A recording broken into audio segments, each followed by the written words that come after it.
Since the Great Recession, poverty in New Jersey has increased at annual rates not seen in many decades and shows no signs of abating. Poverty continued to grow in 2010, reaching the highest level in half a decade.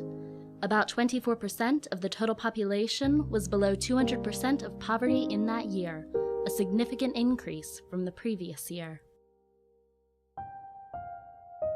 The number of people living in poverty crossed the 2 million mark in 2010.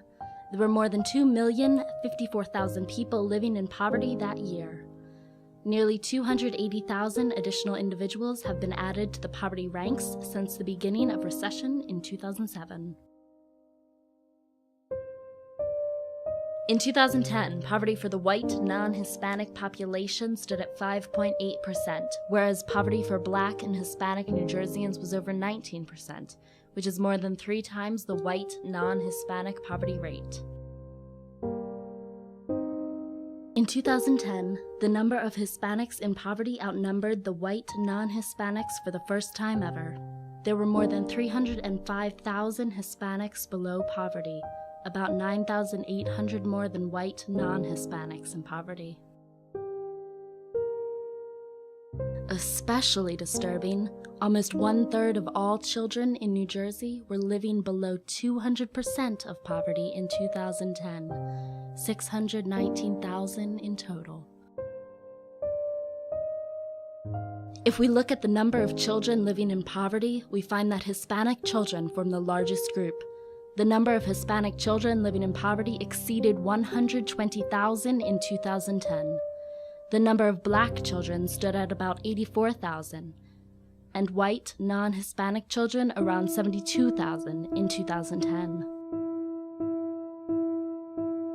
The number of working-age New Jersey residents living in poverty rose during the Great Recession, with more than 500,000 in poverty in 2010. The oldest among the elderly, people 75 years or over, had the highest proportion below 200% of poverty in 2010. Those 18 to 24 followed with 31.3% in poverty, and 30.4% of children were below 200% of poverty, the third highest poverty rate among all age groups. Young adults between 18 to 24 years of age experienced a 39.1% increase in the numbers below poverty, the highest among all age groups. Between 2005 and 2010, the number of people living below 200% of poverty increased by more than 235,000 people. The number of people in the middle income groups decreased during this period by more than 100,000 people. New Jersey's unemployment rate continues to remain higher than at any time since 1980. Since the end of the recession, it has remained above the 9% mark.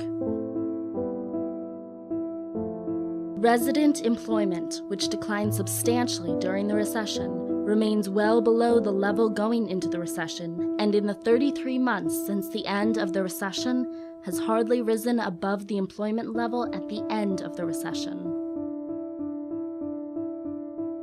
The employment population ratio declined considerably during the recession and remains at a level last experienced about 30 years ago.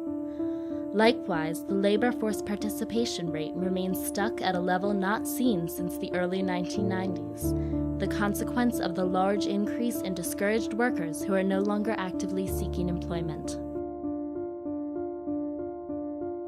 The underemployment rate provides a broader measure of the extent of unemployment. It includes not only the officially unemployed, but also all those working-age people who are so discouraged that they have dropped out of the labor force but would take a job if offered one, as well as those who are working part-time but would prefer to work full-time.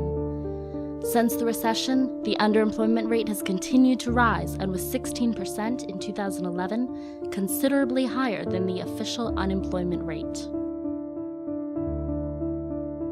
As the recession progressed, more and more people have remained out of work for longer time periods. In 2010, more than half the officially unemployed had been out of work for more than 6 months. Since the beginning of the recession, the number of households suffering from food insecurity has steadily risen. The average for 2008 to 2010 was 12.1%, which translates into about 380,000 households in New Jersey. Both adult and child food stamp usage has soared since the end of the Great Recession in June 2009. More and more people are drawing on this important safety net program to help them meet their basic needs. Food stamp usage is not the domain of any particular racial or ethnic group in New Jersey. In 2010, its usage was more or less evenly divided between the three major racial and ethnic groups. In fact, the increase in food stamp usage has been particularly large among the white and Hispanic populations. Although TANF, Temporary Assistance to Needy Families, and GA, General Assistance, are important safety net programs, increased participation in these programs since the recession has been slight. In fact, participation in the GA program has declined recently as a result of stricter regulations that have been put in place limiting eligibility.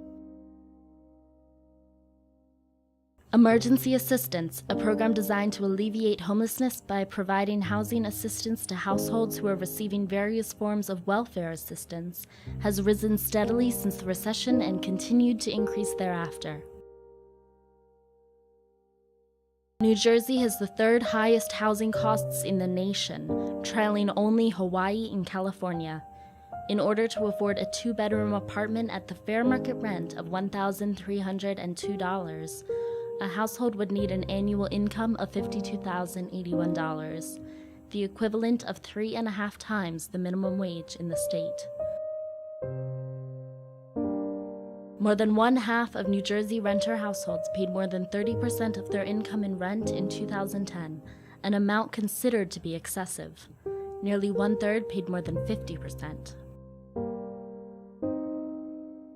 The middle class in New Jersey have increasingly seen their rent and utilities take up a larger proportion of their income since the recession. A larger percentage of children in New Jersey have been receiving health insurance coverage since the recession. In particular, coverage improved for children living in households below 200% of the poverty level. On the other hand, an increasing percentage of adults are without health insurance coverage, and particularly adults with low incomes living in households below 200% of the poverty level. By any measure, poverty has grown much more severe in New Jersey over the past few years and shows no signs of improvement.